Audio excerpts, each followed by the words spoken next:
We did it! So last month we hit the big milestone of 1,000 subscribers here on YouTube. So today we're gonna celebrate. And I also thought it might be useful to give some tips, the things I've learned. My goal was never to jump on here and just build my YouTube channel. I'm here because I was trying to figure out my autism. Last time I did this, I actually caught fire to the cake. Here's the worst. So, when I started this channel, it was not about chasing numbers. I just got an autism diagnosis. And for me, one of the ways I process is to create and to put things out there in the world. So it was about figuring out my own autism diagnosis. It was about using that to help others and to try and make a positive impact and to connect with people like you. And of course, I'd be lying if there wasn't that little bit in the back of my mind that was like, maybe one day this helps build towards some kind of passive income. But it certainly wasn't the main kind of goal or reason behind creating I would be doing this. I am doing this without an income anyway. But the truth is my YouTube journey has obviously been anything but smooth. I know you can relate. I've been doing this alongside work, managing an autoimmune condition, living with autism, going through multiple burnouts. Oh, and also being a competitive gymnast. So today I'm going to share how I got here, what I do differently, the biggest lessons that I've learned, because I really wanted to share something that wasn't about the grow fast on YouTube, like guru kind of status, because the reality is most of them skip over that messy, difficult, early stages of a journey. Once people get big, they get more strategic and they can refine what they're doing more and more. But the reality is, at the moment, all I'm really trying to do is connect with people that I wouldn't connect with otherwise. So I'm really intrigued to know what brought you here. You may be following, you may not. If you're not following yet, then please do hit that follow button. And don't forget to hit the notification bell as well so you know when new videos come in. Generally, I'm talking about work and life and building a life that we can enjoy even when we have barriers and imperfections. My journey might be imperfect, but based on the connections I've made already and the stories you've told me already in the comments, I feel like it is worthwhile and it is connecting. And perhaps this will help you to create and grow and get over some of those early barriers that feel like they're standing in the way. So let's start with the facts. I now have 1,037 subscribers and I hit 1,000 last month, July 2025. I actually started posting videos way back on the 1st of June 2023. And I did that weekly until the 11th of October 2023. So really just a few months. And then I pretty much stopped, and not completely, but pretty much stopped until May 2025. There was kind of a burst of content, 18 months break, and now I've started again, and I've started again on a weekly basis. Currently, I'm also posting about 5 shorts per week. Now, I said I pretty much stopped because I was posting maybe 1 video a month for a few months after October 2023. And actually, my most popular video was one I posted on the 7th of December 2023. And that's had 10.4k views, 160,000 impressions, 336 followers came from that one video. So like a third of that 1,000 came from a single video. And that's given me 900 watch hours as well on that single video. And I'll tell you why I think that one was so popular later on. Now, after having this one video that took off a little bit more, the other videos then started to get more reach. So those that were literally around about 100 got to like a couple of thousand views. And I know we're not talking massive numbers here, but at the beginning, we're not talking massive numbers, right? And everything I was doing at the beginning was focused on autism in the workplace. And a bit of kind of autism more generally as well. That period of time, I wasn't really doing shorts very frequently, but I did post 1 or 2, like literally reposting things I'd done on Instagram Reels. And one of them did take off, and that one has had 18,000 views, has given me 71 subscribers, and has had 90 watch hours. So that's kind of the best short performance. So how did I get to this point, which I appreciate is still right at the beginning, but that 1,000 subscriber mark is something people are interested in because you do need 1,000 subscribers if you want to fully monetize on YouTube. So here's the steps. First of all, I think focusing on one topic was really important. It's very unnatural to me and I don't really enjoy just focusing on one topic. But having one focus, and of course at a time when I started in the beginning, I really was exploring my autism diagnosis and the videos were helping me to understand myself better. So one topic, and finding the other people who are interested in that particular area. And like I said, for me, it was adult autism, basically, if you were to like put a label on it. If you were to explore just one topic, what would it be? For me, the reason this was something I wanted to create around is because it's something I'm exploring. And I often use this as a way to drive what it is that I want to create. One of the reasons I find it difficult is because I want to explore lots of things, and so sometimes it can be a challenge to keep it on that narrow piece. But if you are looking to build a community, starting to have something that is a clear focus can be helpful. But it doesn't mean that you can't bring your personality into it and you can't kind of add things around that thread in the middle. Secondly, I want to talk about engagement because engagement is something I've found is much better on YouTube than it is anywhere else. Like, people actually stop and listen and give comments, and you can connect to people. I think mostly I've connected to people in the comments on this account.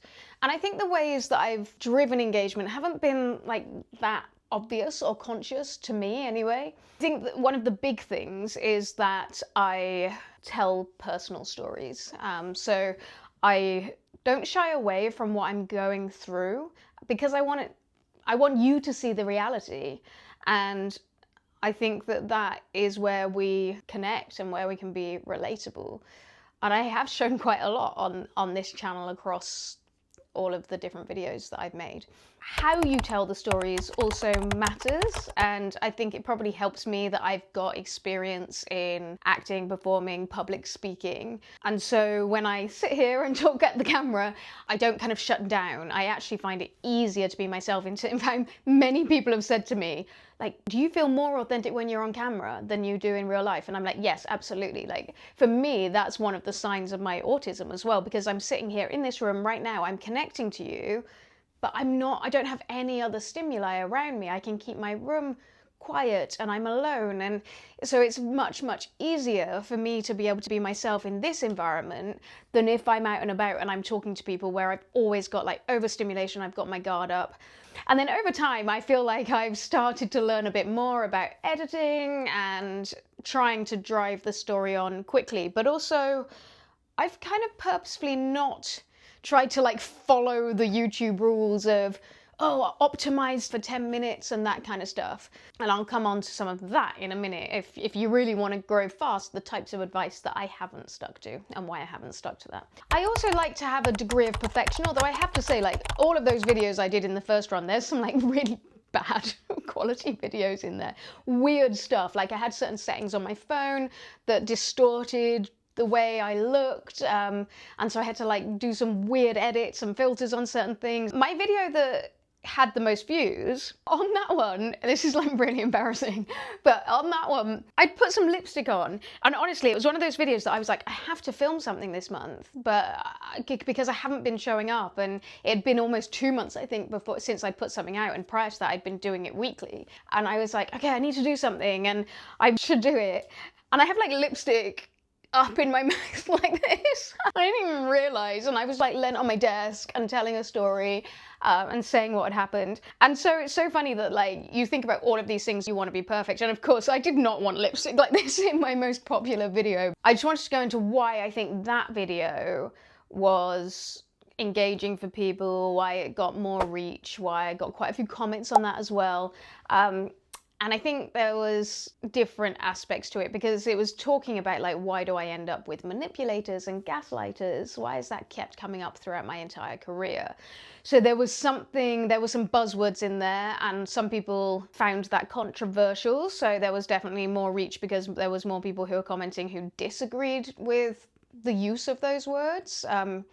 Even though I think that they were relevant in this case. But at the same time, I think that it resonated with people, especially that audience that I'd started to build over that period of time. It resonates because I think it is something that a lot of us experience, and there's not many people talking about it. But for me, it was one of the reasons I got diagnosed, just because I was like, what's going on? Why is these patterns continuing to happen? And I do think by that time, because I'd been posting on a relatively regular basis, even though there'd been a bit of a gap, I think that timeline is the time you need in order to start to get a little bit more in terms of views. And you can see like how much this spiked. The next thing I did was weekly posting, and I continue to do weekly posting now. And that can be quite challenging. In that first period of time, I wasn't doing that much other work around what I was doing. I think that some of my freelance work had dropped off, it had given me more time. And I also had less of a structure at that point as well. Like I would kind of show up and record. Whereas now I have a lot of plans in terms of what I want to record.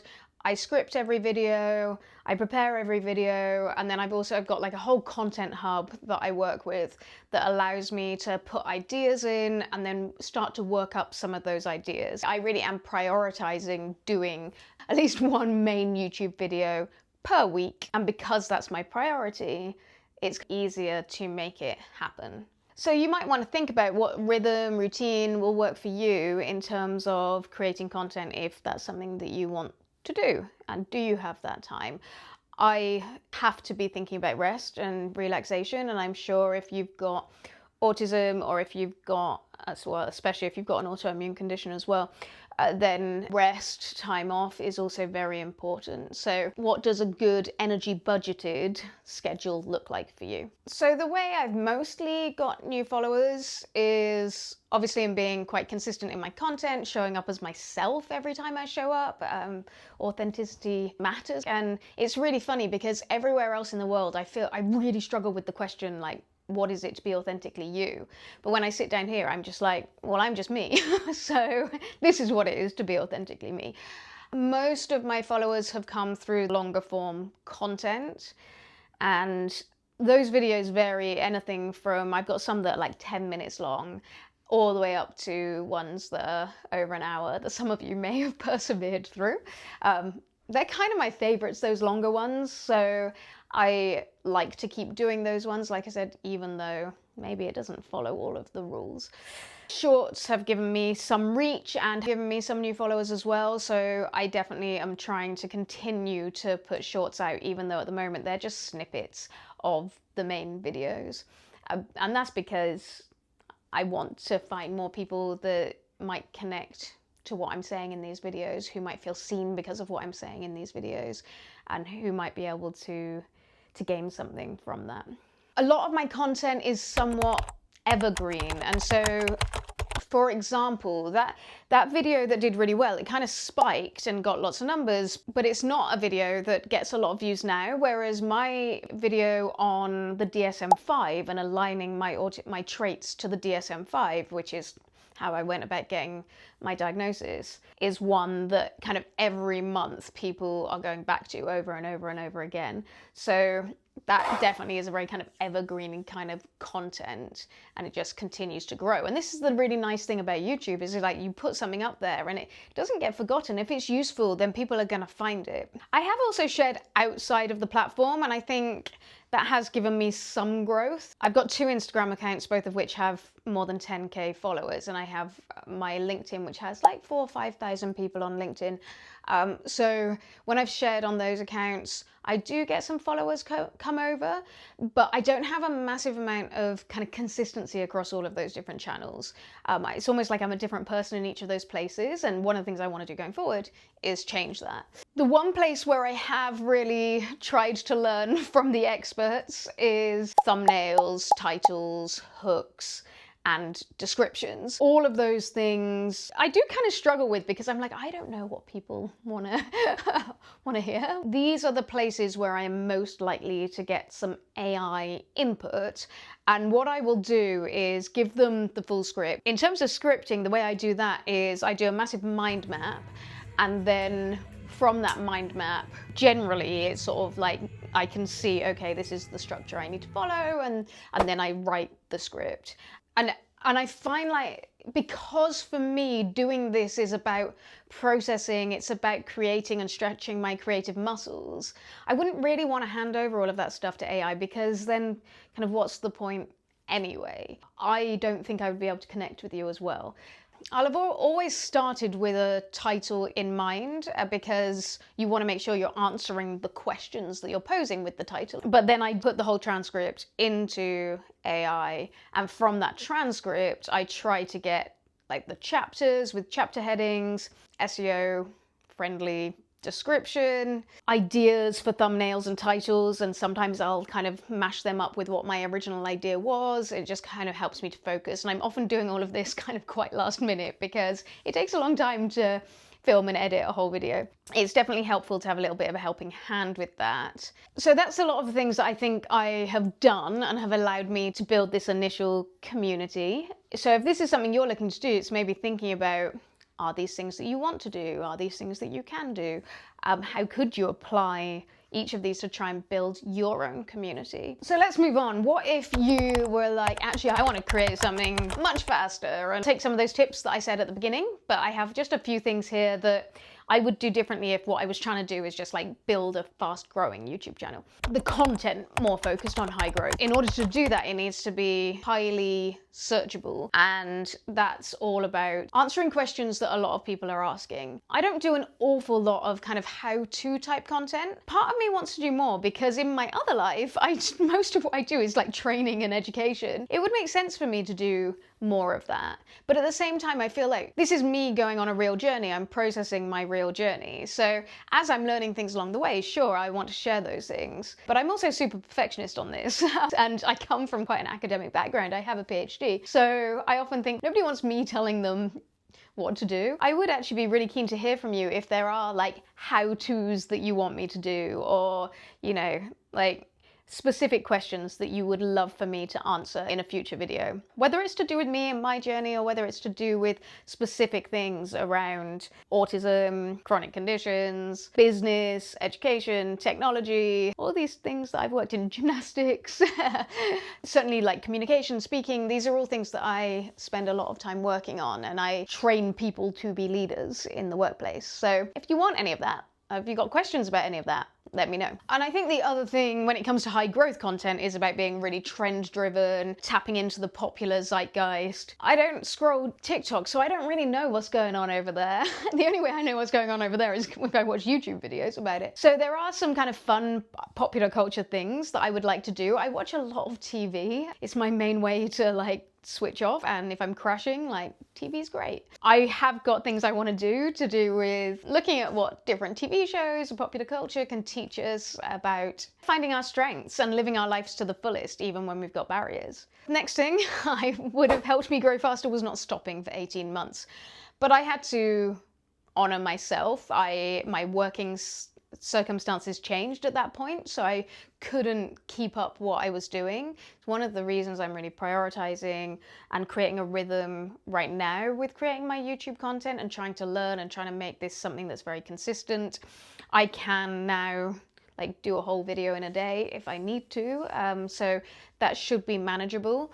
That's not necessarily the more involved, deeper dives. I'm also trying to get a bit ahead with writing scripts and writing ideas, so that will keep me going as well. And I really don't plan to stop, but who knows what my life circumstances are going to do. The autumn's always busier than the summer in my working life, so there might be a couple of weeks there where I have to maybe forego a video, but I hope not. And kind of related to that, I think that I would be able to grow faster if I wasn't burnt out, if I didn't have energy limitations. That's also something that stops me from being like, do you know what, I'm just going to do a bit more here and a bit more there. I'm going to spend my evenings doing content. I'm going to spend more of my weekends doing content. In theory, I would love to do that, but my energy levels are just so depleted that it's not really possible. And then one thing that I've already mentioned, which is building a more consistent brand outside of YouTube and kind of consolidating all of the work that I do. If everything was all kind of focused around exactly the same thing, then that would help me to be more clear, to build more audience outside of YouTube,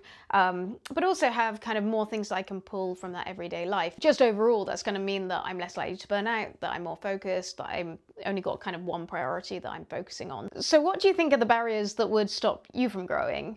And has listening to me and some of my challenges meant that you're in a position maybe to do something similar? And it might be imperfect, like my journey, but that doesn't mean it's not valid. I mean, you're listening to me right now. Somebody else could be listening to you and your story, and that could be a very powerful thing. If you do share your story, then let me know in the comments and let me know where your channel is. I can come and connect with you too. So going forward, what do I want to do more of? Because it's not just the like high growth, what's gonna get you more people on YouTube, but I do kind of want to do more of everything, to be honest. I have so many ideas. I wish I could be creating content every single day. I wish I could be putting new videos up. I struggle a little bit because I'm like, well, you need to stay relatively focused on one channel, but there's lots of different things I want to talk about. And so being able to spread my wings a little bit more would also be really fun. I mean, really what this is about being powerful in your own life. It's about using that power in a way that has positive impact on the world. So, you know, we can cover a lot of topics under that.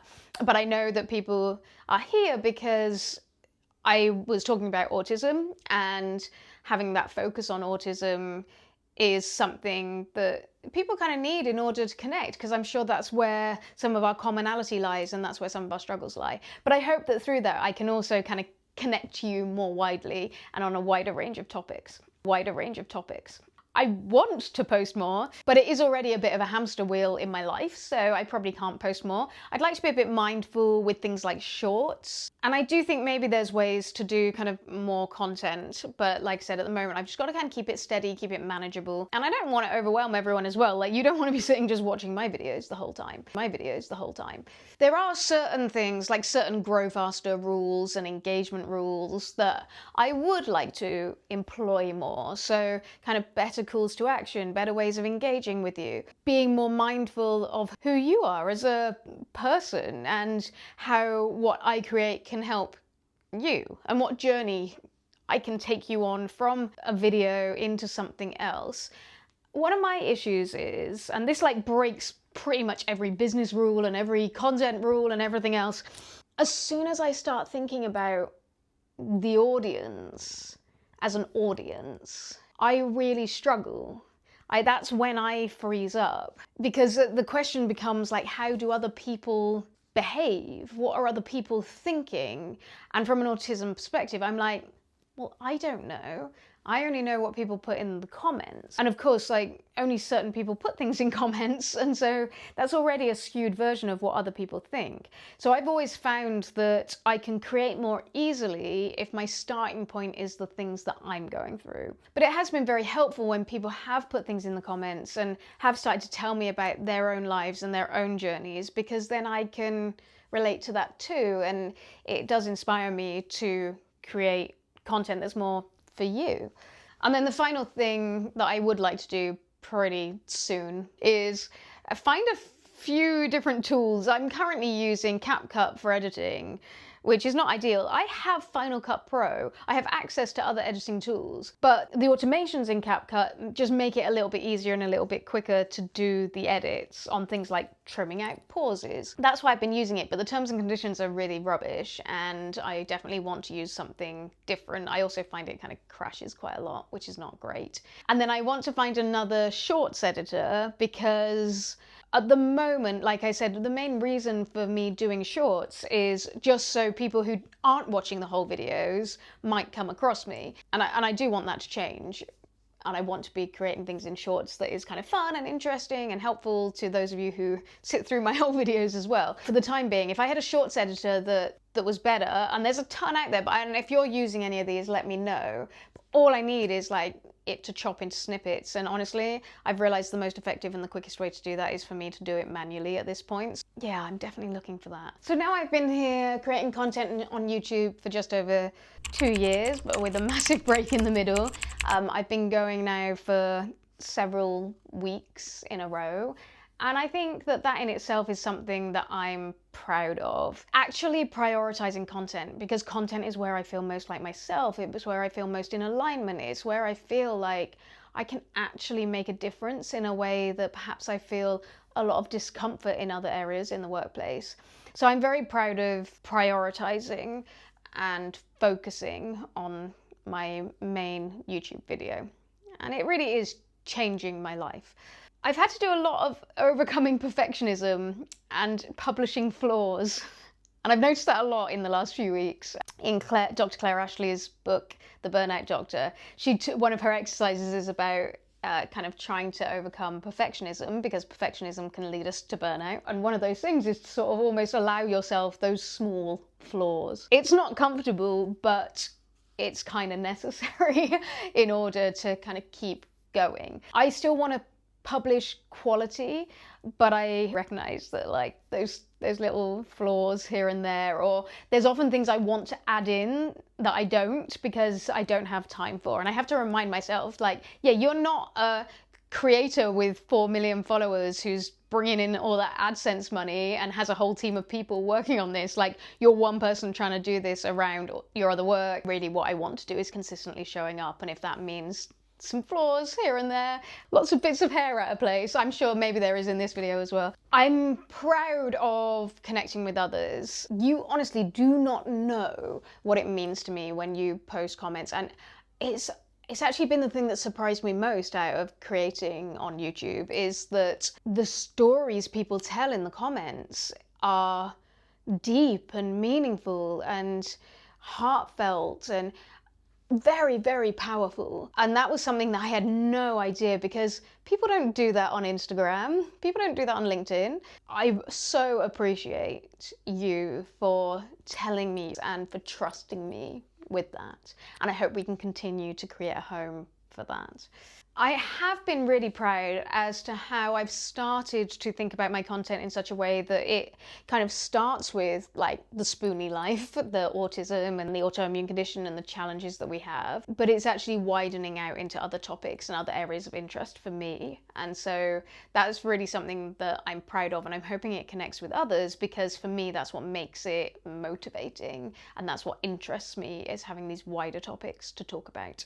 I'm proud that I haven't got too hung up on statistics. I appreciate that this video is about hitting 1,000 subscribers, but overall, you've got to be like, it's fine. I mean, I've learned it from my old videos actually. Just because something only has like 10 views in a week, doesn't mean it's not going to go on to have 10,000 views, and that you're not going to help connect with 10,000 people through the content that you're creating, or 100,000 people, or 1 million people. Randomly had 1 million people see one of my reels the other day, and it was like, that came out of nowhere. And so you just don't know when we're in this content space. People talk about like posting a piece of content is like playing the lottery, and it is. And that's what is exciting about it, is that it's expansive to get out there and connect with way more people than we would do. Well, certainly more than I would do just sitting in my living room alone. And then I'm also proud of learning how to edit and learning different tools and throwing myself into it. I find that really fun, especially these last 12 weeks or however long it's been I've been posting for now.